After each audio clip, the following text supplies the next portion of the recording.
Hello everyone, I'm Carol Guan at China Educational Tours. I'm based in the beautiful city of Guilin, and I have worked as a tour guide and a travel consultant for over 15 years. I understand that planning a China trip is very complicated due to the language barrier, even if you are an experienced traveler.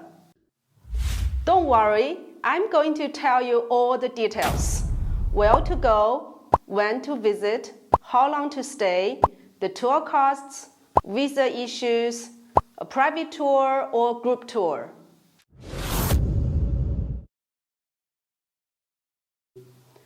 With my experience of designing China tours for over 15 years and the feedback received from our customers, I recommend the combination of Beijing, Xi'an, Guilin, and Shanghai for your first China trip, extending it to Chengdu for pandas if you have extra time. Beijing is the China's ancient and modern capital. As an imperial and modern capital of China, Beijing is a must-see because it is home to many of the finest icons of imperial and recent past. It is also one of the China's top gateway cities.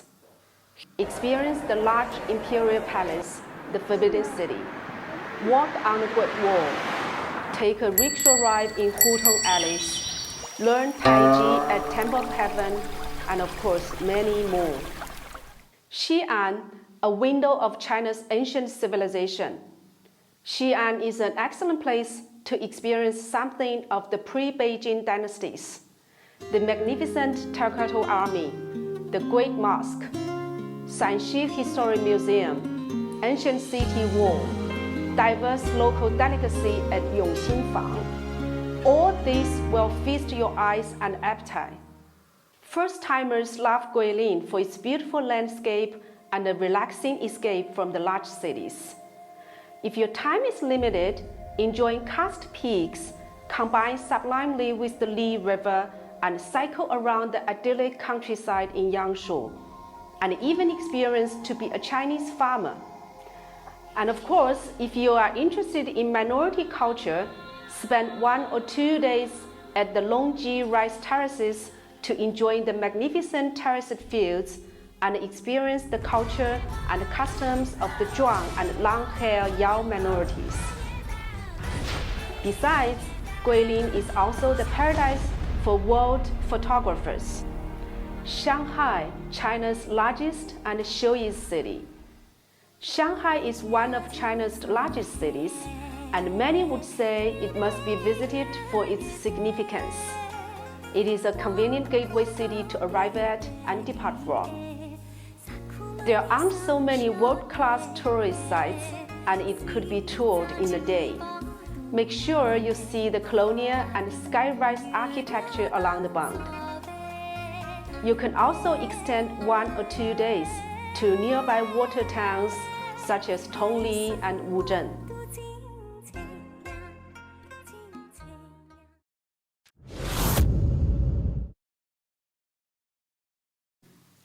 So how many days should you spend in each destination? After a long journey to get to China, you probably won't want to just scratch the surface of China and just take snapshots with the landmark attractions.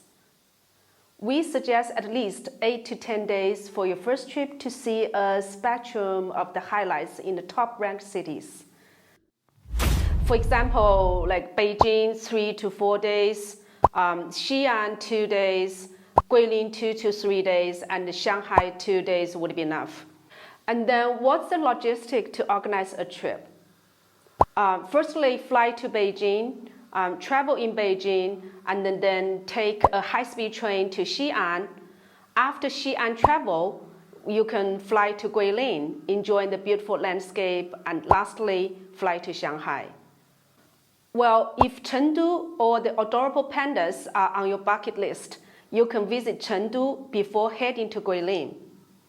Or you can also fly into Shanghai first, and then fly to Guilin and Xi'an, and take a high-speed train from Xi'an to Beijing as the last stop.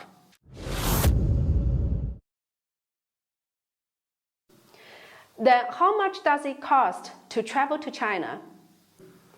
Let's make it simple. For a 10 days Beijing, Xi'an, Guilin, and Shanghai tour, the estimated price is about $2,000 per person based on 2 people traveling together, including 4-star hotels, meals, domestic transportations, bilingual tour guides, and all the entrance fees. International airfares, visa, and personal expenses are not included.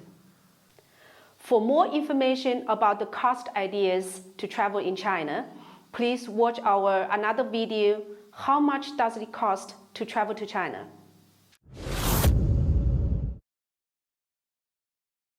China's cultural and historical attractions are good to visit all year round. Things to do in Beijing, Xi'an, and Shanghai are seldom affected by the seasons. Spring time, like April to May, and autumn time, September to October, are generally the most comfortable and recommended month for a China tour. It is neither too hot nor too cold, and fall is generally drier and warmer than spring.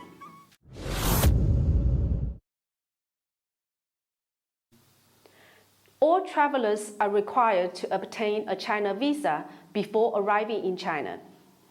You must submit a visa application with cost about $130, a round-trip flight itinerary, a passport valid for at least 6 months, and a passport photo to the nearest embassy or consulate. It can take up to 1 month to process your visa, so make sure to get all your documents set in well in advance.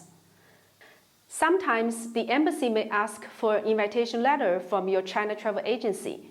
Just feel free to contact your travel agency or consultant for it.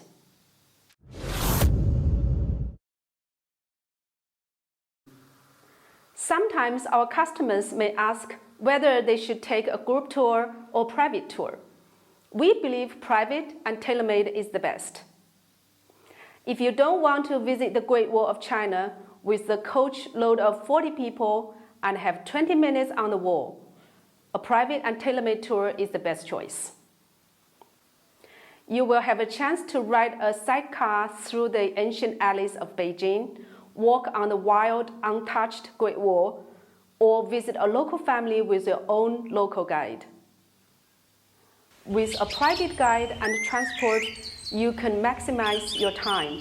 You can focus on the sightseeing you want to do and skip the long queues in the most crowded attractions. China Educational Tours can customize China tours according to your interests and requirements. Our one-to-one travel advisors are always here to help. Any questions or ideas, please leave your comments below.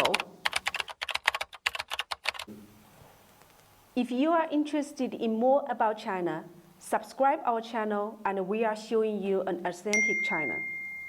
Thanks for watching. See you next time. Bye.